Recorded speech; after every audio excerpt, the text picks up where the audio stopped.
Romanos 8, del 12 al 17, segunda lectura de la liturgia. Vamos a ver cómo el Dios Trino trabaja y vive en medio de nuestro trabajo de santificación. Es importante que entendamos que la labor de Dios en toda la Escritura siempre es una labor trinitaria. El Padre elige, el Hijo muere por los elegidos, es sustituto de los elegidos, es representante de los elegidos, y el Espíritu Santo santifica a los elegidos. Los protege, los guía. Dios inspira la Escritura. Cristo habla la Escritura. Cristo es la palabra encarnada. Y el Espíritu Santo inspira, protege y ayuda a redactar la revelación especial. Dios es el que crea por medio del Hijo, y el Espíritu de Dios se mueve en medio de las aguas, dice Génesis, ¿verdad? Él envía el Espíritu y son creados, dice el salmista.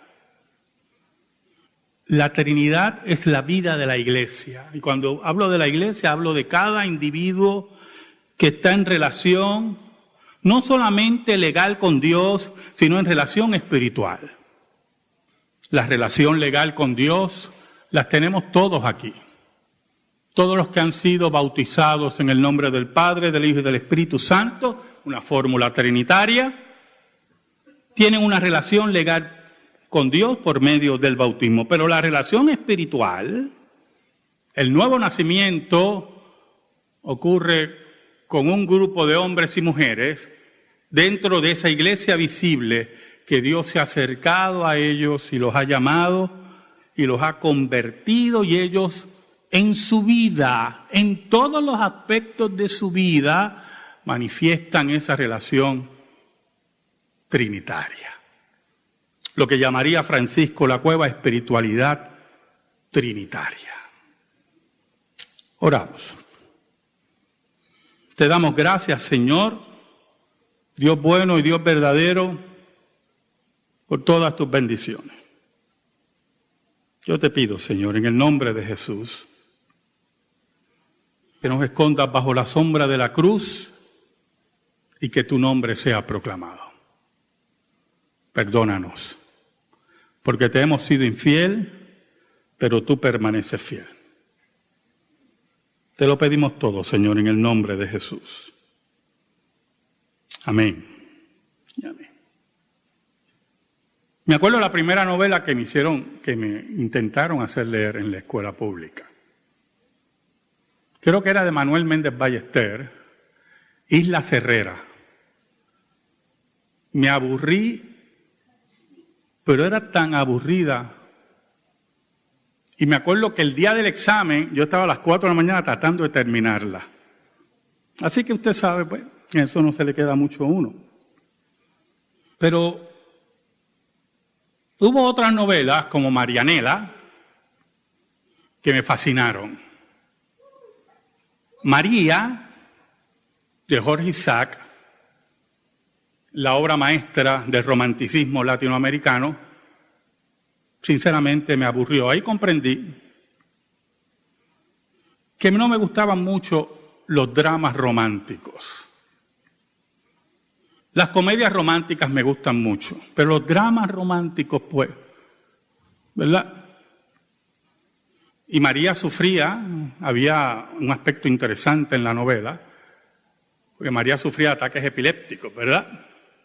Y era dentro de ese romanticismo latinoamericano una búsqueda de ese naturalismo, de ese problema médico, que posteriormente nuestro gran escritor, el doctor Manuel Seno Gandía, lo plasma en sus novelas crónicas de un mundo enfermo, las cuales estaba El negocio, La charca, Garduña, pero más bien ese naturalismo que nos expresaba el doctor Manuel Seno Gandía, que era un literato increíble y era médico también. En esa época que los médicos también eran hombres muy cultos, ¿verdad? Viendo la naturaleza del hombre, hasta dónde es capaz en su maldad y en su egoísmo llegar. En La Charca, él plasma unas escenas terribles de violación y de egoísmo profundo. Y en Garduña, con respeto a los abogados aquí, es sobre un abogado muy peligroso, muy peligroso. Ahora, en el mundo religioso, mi primer libro que leí fue sobre los testigos de Jehová, porque iban mucho a casa y ya yo era cristiano y tenían unas interrogantes que es la capacidad que tiene la secta de escoger lo oscuro del texto para enredar a cualquiera. Ninguna secta ve toda la Biblia como una unidad. Las sectas dividen la Escritura, porque es la única forma que pueden confundir. Entonces, cuando usted ve la Biblia en toda su unidad, muchas cosas se aclaran, pero muchas cosas se aclaran. Cuando usted subdivide el texto bíblico y no lo estudia en forma organizada, sistemática y como una unidad, ahí vienen los errores. Y me acuerdo que después que leí ese libro, pues yo me sentí así como un campeón para enfrentar a los testigos de Jehová y estaba allí esperando todos los sábados en casa. Y cuando llegaban, pues ahí yo entraba a la pelea, olvídese. Parecía un superhéroe de esos de los de ahora. Pero hubo cosas que sí siempre me dejaron duda. Sabían cómo manejar su enredo bíblico. Pero cuando usted va al texto bíblico, principalmente a doctrinas de la Trinidad, que niegan los testigos de Jehová y otras sectas arrianas, la Trinidad está plasmada principalmente en el Nuevo Testamento en todas partes. No solamente en la fórmula del bautismo, sino también en la doxología pastoral de 2 de Corintios del apóstol Pablo. En Efesios 1, del 1 al 14, usted ve la Trinidad plasmada. Y así sucesivamente, los que han estado estudiando conmigo Apocalipsis en el seminario, hemos visto la presencia de la Trinidad todo el tiempo en Apocalipsis.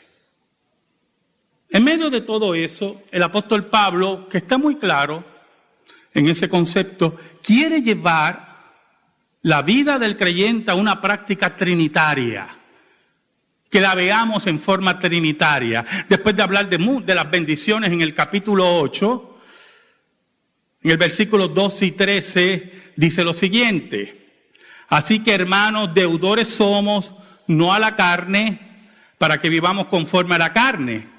Porque si vivís conforme a la carne, moriréis. Mas si por el Espíritu hacéis morir las obras de la carne, viviréis.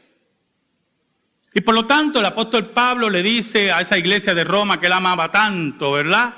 Y que escribió este tratado teológico, esta belleza que llamamos Romanos, le advierte que no tenemos ningún compromiso con la carne, no tenemos ninguna deuda, no tenemos ningún acercamiento personal que tengamos que rendirle a la carne.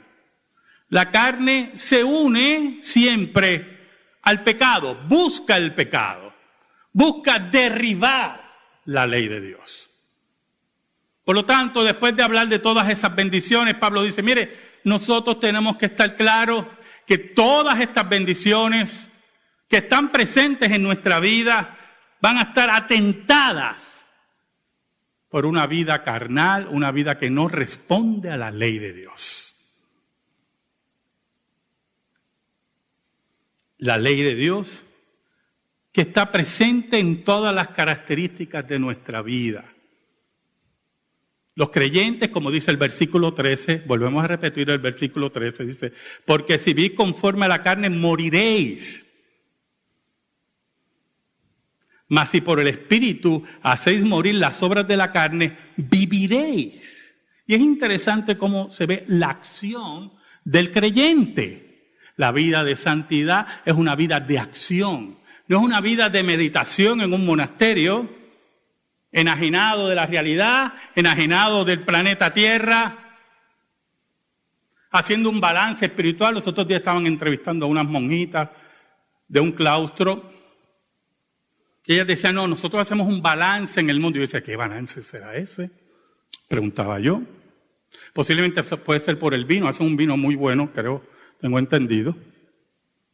Pero no hay ningún balance. Es la vida de santidad en medio del mundo que Dios nos llama. Por eso el creyente vive en el Espíritu. Nace del Espíritu y vive del Espíritu, que es la tercera persona de la Trinidad. Hace morir las obras de la carne por la vida en el Espíritu. Y eso toca todos los aspectos de la vida, le dije anteriormente. Por ejemplo, un creyente lleva sus pecados a los pies de Cristo. Por ejemplo, yo tenía un amigo pastor que me hizo una pregunta. ¿Tú has tenido esta dificultad en tu iglesia?, me dice. Los padres esconden los pecados de sus hijos. No lo llevan al consistorio, los esconden. Ellos quieren bregar con los pecados de sus hijos. Y yo le dije, o sea, que le fomentan a sus hijos rebelión.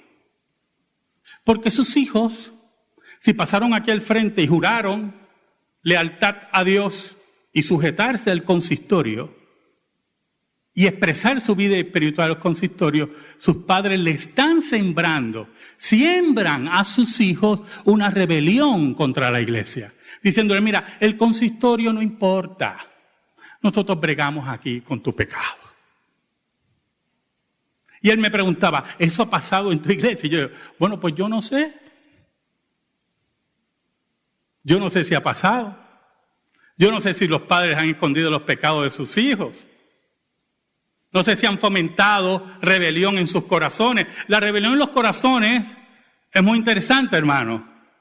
Porque la rebelión en el corazón pecaminoso es una que se siembra con una semilla y va creciendo. Un padre le puede decir a su hijo, hiciste esto, pero no se lo vamos a decir al consistorio. Yo te voy a poner disciplina aquí, ¿verdad? Pero tienes que obedecer al consistorio. No sé cómo eso cuadra. Entonces siembran esa semilla de rebelión en el corazón de sus hijos. Y tarde o temprano los padres no van a estar. ¿Usted me oyó? Usted no va a estar un día de estos. Y ya usted sembró ¿qué? La rebelión. Y el día que usted no esté, ese día, esa rebelión, que es la carne, crecerá como una enredadera. Y ya no habrá obediencia a la ley de Dios. Ya usted no va a estar. Por lo tanto, después de hablar de todas esas bendiciones, Pablo dice, mire, nosotros tenemos que estar claros que todas estas bendiciones que están presentes en nuestra vida van a estar atentadas por una vida carnal, una vida que no responde a la ley de Dios. La ley de Dios que está presente en todas las características de nuestra vida. Los creyentes, como dice el versículo 13, volvemos a repetir el versículo 13, dice, porque si vivís conforme a la carne, moriréis. Mas si por el Espíritu hacéis morir las obras de la carne, viviréis. Y es interesante cómo se ve la acción del creyente. La vida de santidad es una vida de acción. No es una vida de meditación en un monasterio, enajenado de la realidad, enajenado del planeta Tierra, haciendo un balance espiritual. Los otros días estaban entrevistando a unas monjitas de un claustro y ellas decían, no, nosotros hacemos un balance en el mundo. Y yo decía, ¿qué balance será ese? Preguntaba yo. Posiblemente puede ser por el vino, hacen un vino muy bueno, creo, tengo entendido. Pero no hay ningún balance, es la vida de santidad en medio del mundo que Dios nos llama. Por eso el creyente vive en el Espíritu. Nace del Espíritu y vive del Espíritu, que es la tercera persona de la Trinidad. Hace morir las obras de la carne por la vida en el Espíritu. Y eso toca todos los aspectos de la vida, le dije anteriormente. Por ejemplo, un creyente lleva sus pecados a los pies de Cristo. Pero los que viven en el Espíritu, como dice el apóstol Pablo, ¿verdad? Es aquellos que siguen la voz del Espíritu. Y la voz del Espíritu es aquella que está en la ley de Dios, en la palabra de Dios, la palabra que no se equivoca. Eso que yo repito aquí tantas veces, tu palabra que no se equivoca. Por eso siempre se nos enseña que esa vida en el Espíritu, en la tercera persona de la Trinidad, es una vida que responde al texto y es en cooperación con Dios. ¿Y qué significa en cooperación con Dios? Lo que dice aquí el apóstol Pablo, ¿verdad? Hacer morir las obras de la carne en el Espíritu. ¿Qué es cooperar con Dios? Usted no puede aportar nada a su santidad. Usted es un pecador como yo. Nada podemos aportar. Pero la obediencia que nos habla aquí el apóstol Pablo es obedecer la ley de Dios. Esa ley es caminar en el Espíritu, es aquella que nos va a hacer crecer en el Espíritu, es aquella que persigue la gloria de Dios por medio del Espíritu, porque cada vez que obedecemos la ley de Dios, le damos la gloria a Dios. Le decimos a Dios, tú tienes razón, yo no la tengo. Por eso el versículo 14 y 15 dice, porque todos los que son guiados por el Espíritu de Dios, estos son hijos de Dios. Pero no habéis recibido el espíritu de esclavitud para estar otra vez en temor, sino que habéis recibido el espíritu de adopción por el cual clamamos, Abba Padre. ¿Sabe algo, hermano? Todos los que son guiados por el Espíritu de Dios, estos son hijos de Dios. Hay una sola forma de ser guiado por el Espíritu de Dios. Usted me escuchó, ¿verdad?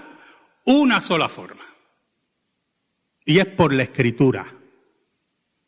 Cuando usted oye las sectas reciben nuevas revelaciones. Y muchas veces son revelaciones antiéticas. Qué raro, ¿verdad? ¿Sabe? José Smith, el fundador de los mormones, recibió una revelación. Olvídese del libro de Mormón, todo eso es embuste, todo eso es una mentira ahí creada. Que la gente se la cree, pues, siempre hay gente para todo. Pero una de ellas, que es la que me interesa discutir, fue la de la poligamia. Él recibió una revelación de que podía tener más esposas.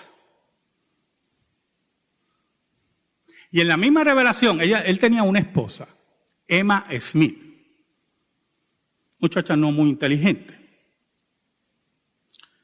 Y en la misma revelación, mire qué interesante, Dios le dice que él puede tener más esposas, pero Emma Smith no podría tener más esposos. Y advierte que lo que es interesante es que en la misma revelación, el nombre de ella, pero ella no puede tener más esposos. Entonces, como era una revelación, algunos pueden creer que es guiado por el Espíritu.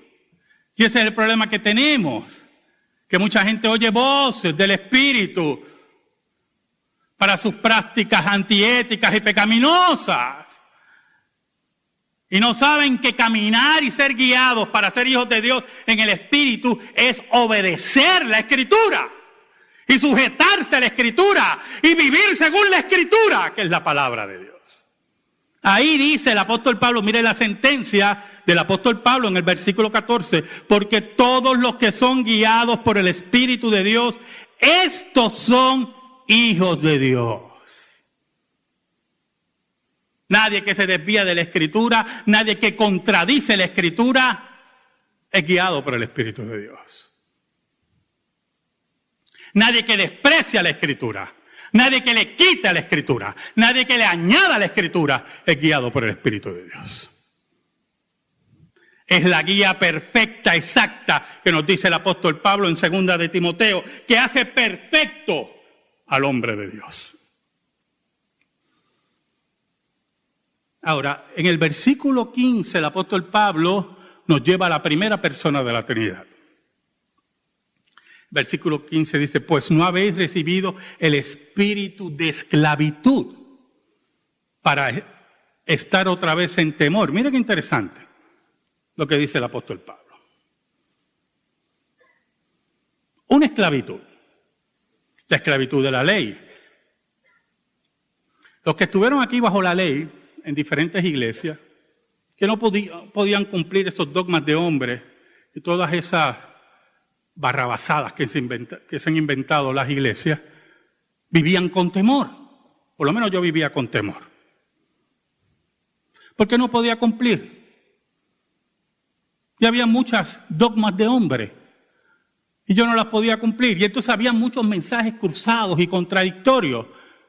Estaba un evangelista que rompía televisores y decía que el que veía televisor iba para el infierno. Pues uno decía, pues no podemos ver televisión. Pero entonces el pastor de nosotros veía televisión. Y yo decía, pero... Entonces estaban aquellos que ir a la playa era satánico. Olvídese, aquello era, olvídese. Pero entonces la iglesia organizaba un viajecito a Isla de Cabra. Y estaban todos esos mensajes. Y uno siempre con un temor profundo de que si venía el famoso rapto,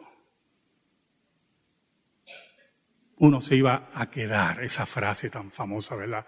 Te vas a quedar. Era una esclavitud, porque estaba bajo la ley de los hombres. Pero el apóstol Pablo también nos habla de aquellos que querían justificarse por la ley de Dios. Y creían que podían cumplir la ley de Dios con sus esfuerzos. Y podían cumplir la perfección. Y por eso podían ganar el favor de Dios. Y entonces el fariseísmo principalmente creó escuelas. Y un montón de leyes. Y yo estaba hablando con mi esposa esta mañana sobre el domingo, Día del Señor, y el concepto que nosotros tenemos del domingo como Día del Señor, y cómo el fariseísmo que guardaba el sábado había creado tantas reglas con el sábado. Y no podías caminar tanto porque rompías el sábado. Y si hacías esto era trabajo, pero si no hacías esto no era trabajo. Y todo era, mire, un enredo. Una casuística terrible. Y si podía sanar o no podía sanar. Bueno, toda esa esclavitud. Y aquellos hombres y mujeres que tenían la conciencia clara, redimida por Dios, aún en medio de la ley, tenían esclavitud y temor. El apóstol Pablo nos dice, pues no habéis recibido el espíritu de esclavitud para estar otra vez en temor.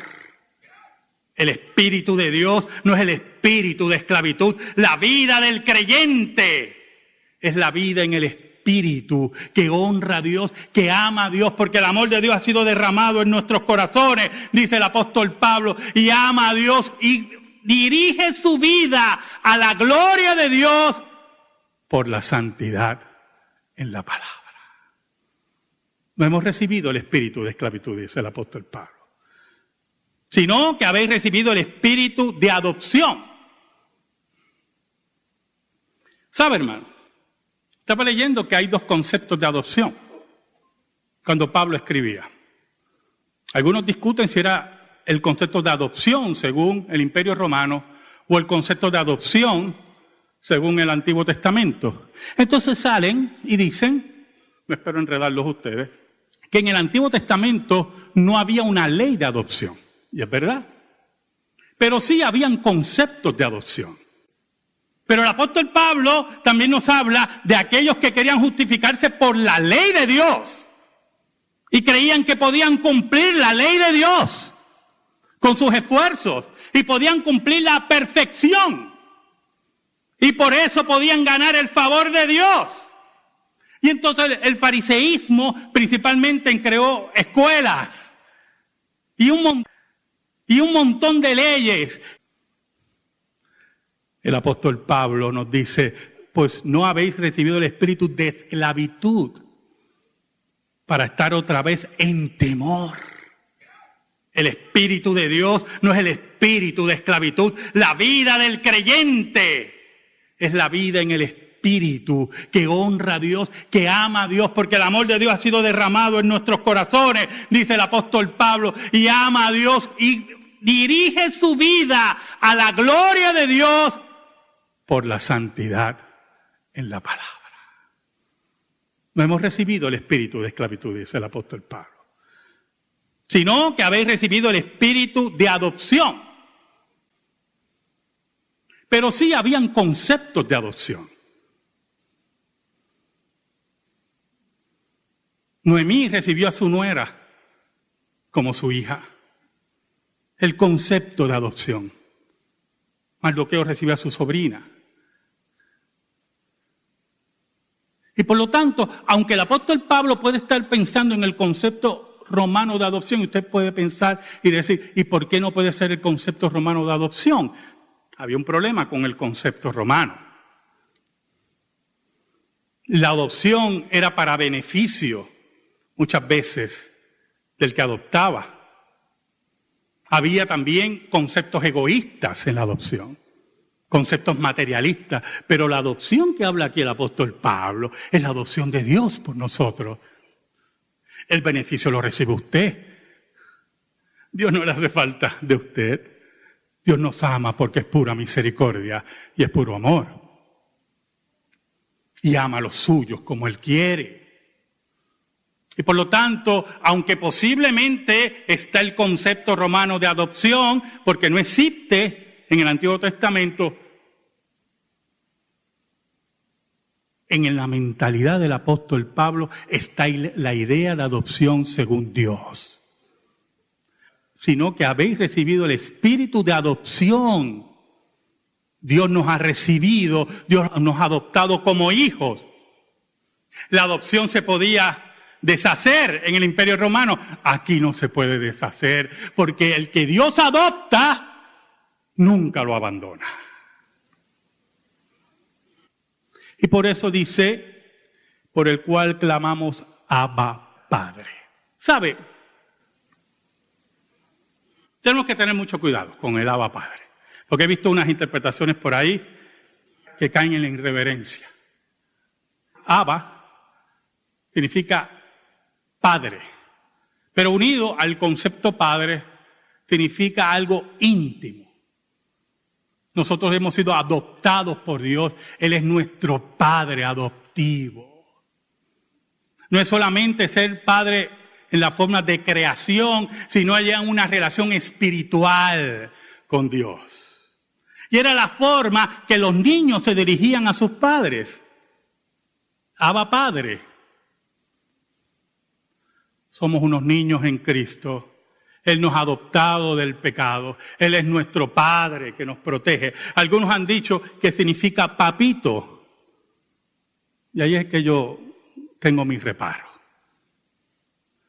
Porque empezamos con papito y seguimos con el papito y nos olvidamos que nuestro papito es el Rey de todas las cosas y ante Él tenemos que estar de rodillas en reverencia porque es nuestro Padre, pero a Él rendimos cultos, como dice Apocalipsis. Todos, ángeles, los 24 ancianos, todos rinden culto y ponen sus coronas a sus pies.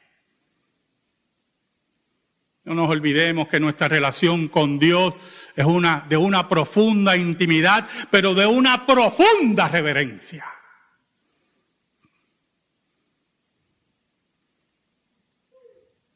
Por eso solamente los elegidos de Dios podemos decirle Abba, Padre. Por eso solamente dice el apóstol Pablo que aquellos que han recibido el Espíritu de Dios pueden referirse a la primera persona como su Padre en toda la intimidad que se refiere a eso. Por eso el versículo 16 dice, el Espíritu mismo da testimonio a nuestro espíritu que somos hijos de Dios. ¿Cómo ocurre ese testimonio, hermano? Es una buena pregunta. ¿Cómo ocurre ese testimonio? ¿Sabe, hermano? Si usted se preocupa por sus pecados y cómo usted ofende a Dios, ahí está el testimonio del Espíritu.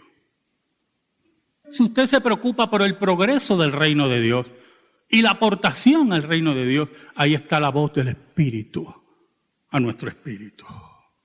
Si nos preocupamos por el estudio de la Escritura, si nos preocupamos por la vida espiritual de nuestros hijos, si nos preocupamos por nuestros hermanos, allí está el Espíritu de Dios testificando a nuestro espíritu. Si buscamos ser mejores creyentes, ser mejores cristianos, respondiendo a la ley de Dios, a la santidad de Dios que está en su ley, solamente en su ley.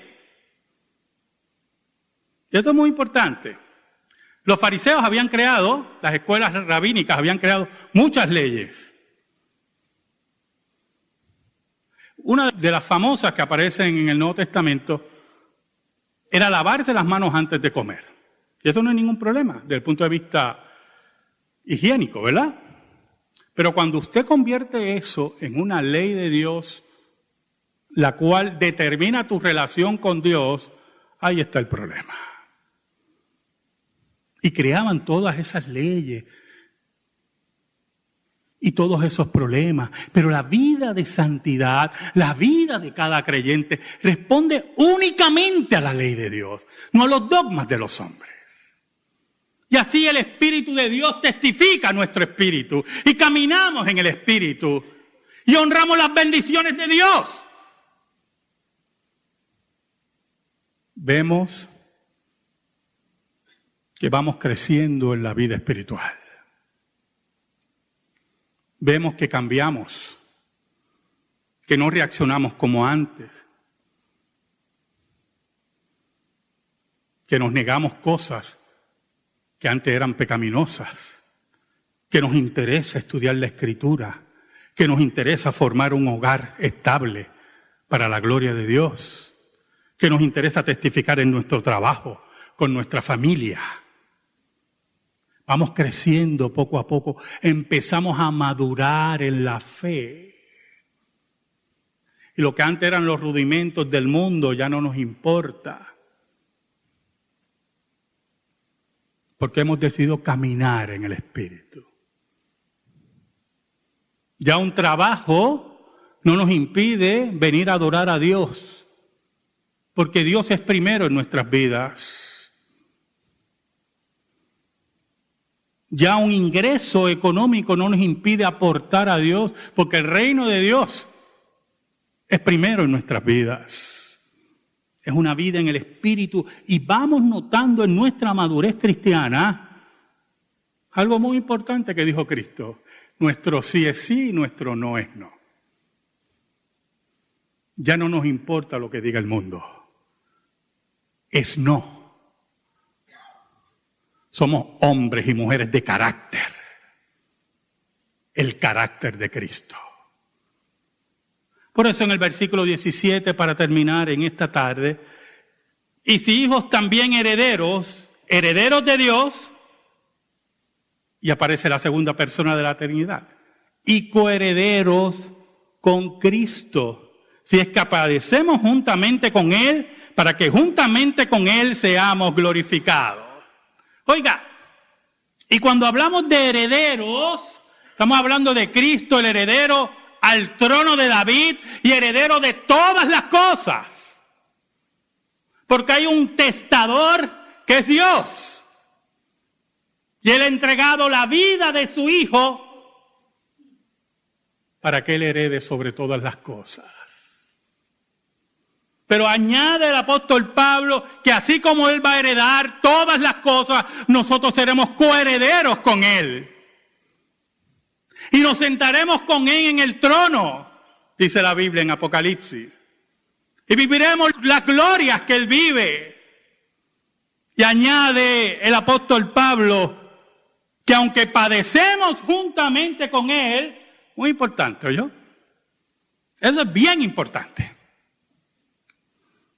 Porque independientemente de los sufrimientos de como creyentes pasemos, mire qué interesante, el apóstol Pablo nos está prometiendo aquí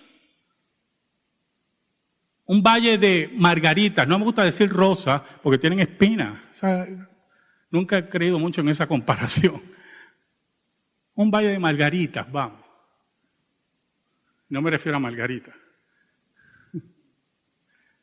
Un valle de flores hermosas. No hay ninguna promesa aquí de eso. No.